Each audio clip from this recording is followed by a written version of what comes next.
안녕하세요, 예수와 친구들. 7월 16일 토요일 매일 묵상 시작하겠습니다. 오늘 말씀은 히브리서 10장 1절부터 18절 말씀까지입니다. 제10장 율법은 장차 올 좋은 일의 그림자일 뿐이요 참 형상이 아니므로 해마다 늘 드리는 같은 제사로는 나아오는 자들을 언제나 온전하게 할 수 없느니라. 그렇지 아니하면 섬기는 자들이 단번에 정결하게 되어 다시 죄를 깨닫는 일이 없으리니 어찌 제사 드리는 일을 그치지 아니하였으리요. 그러나 이 제사들에는 해마다 죄를 기억하게 하는 것이 있나니 이는 황소와 염소의 피가 능히 죄를 없이 하지 못함이라. 그러므로 주께서 세상에 임하실 때에 이르시되 하나님이 제사와 예물을 원하지 아니하시고 오직 나를 위하여 한 몸을 예비하셨도다. 번제와 속죄제는 기뻐하지 아니하시나니 이에 내가 말하기를 하나님이여 보시옵소서. 두루마리 책에 나를 가리켜 기록된 것과 같이 하나님의 뜻을 행하러 왔나이다 하셨느니라. 위에 말씀하시기를 주께서는 제사와 예물과 번제와 속죄제는 원하지도 아니하고 기뻐하지도 아니하신다 하셨고 이는 다 율법을 따라 드리는 것이라. 그 후에 말씀하시기를 보시옵소서 내가 하나님의 뜻을 행하러 왔나이다 하셨으니 그 첫째 것을 폐하심은 둘째 것을 세우려 하심이라. 이 뜻을 따라 예수 그리스도의 몸을 단번에 들이심으로 말미암아 우리가 거룩함을 얻었노라.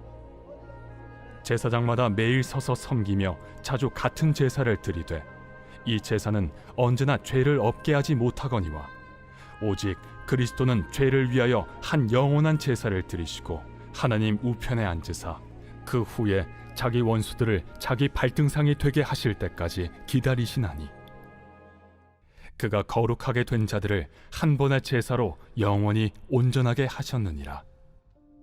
또한 성령이 우리에게 증언하시되 주께서 이르시되 그날 후로는 그들과 맺을 언약이 이것이라 하시고 내 법을 그들의 마음에 두고 그들의 생각에 기록하리라 하신 후에 또 그들의 죄와 그들의 불법을 내가 다시 기억하지 아니하리라 하셨으니 이것들을 사하셨은즉 다시 죄를 위하여 제사 드릴 것이 없느니라.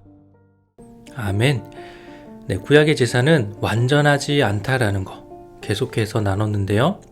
그 이유 중에 하나는 짐승으로 드리는 제물은 죄의 근본적인 문제를 해결할 수 없기 때문이었어요. 또 제사를 진행하는 제사장도 죄를 지으면서 살아가는 똑같은 죄인이었죠. 자, 그러니까 제사장 역시도 자신의 죄 때문에 제사를 드려야만 했다라는 거예요. 하지만 예수님은 다르시죠? 예수님은 자신의 몸을 제물로 단번에 드리셨어요. 단 한 번의 제사로 완전한 제사를 드리셨다라는 거예요. 자, 그로 인해서 더 이상의 제사는 필요하지 않다, 필요하지 않게 되었죠. 자, 짐승의 제물은 근본적인 죄를 없앨 수 없지만 예수님은 자신이 제물 되심으로 성령님께서 우리에게 하나님의 법대로 살아가고자 하는 그러한 마음을 주셨어요. 사실 이 말씀은요, 우리가 예레미야서 말씀을 나눌 때 보았던 말씀인데 혹시 우리 친구들 기억하고 있는지 모르겠습니다. 자, 율법을 이 제사장을 통해서 또 선지자를 통해서 알려주시지 않고 이제는 우리의 마음에 하나님의 법을 두셔서 우리를 이끌어 가겠다라고 하셨잖아요. 하나님의 백성으로 살아가게끔 하겠다라고 하셨어요. 자, 예수님의 이 십자가 죽으심 이후에 이 말씀과 같이 하나님은 죄와 불법을 기억하지 않으시겠다라고 또 말씀하고 있죠.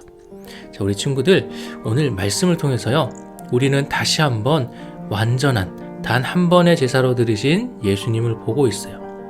그로 인해서 예수님을 믿는 우리는 하나님의 자녀로서 깨끗하게 되었죠. 이제 우리가 해야 할 일은 무엇일까요?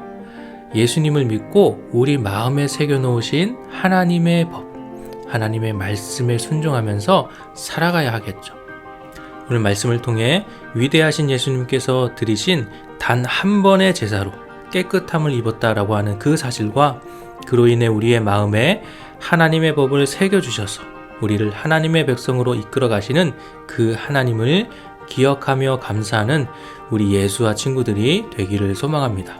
오늘 말씀은 여기까지고요. 내일 다시 만나도록 하겠습니다. 안녕.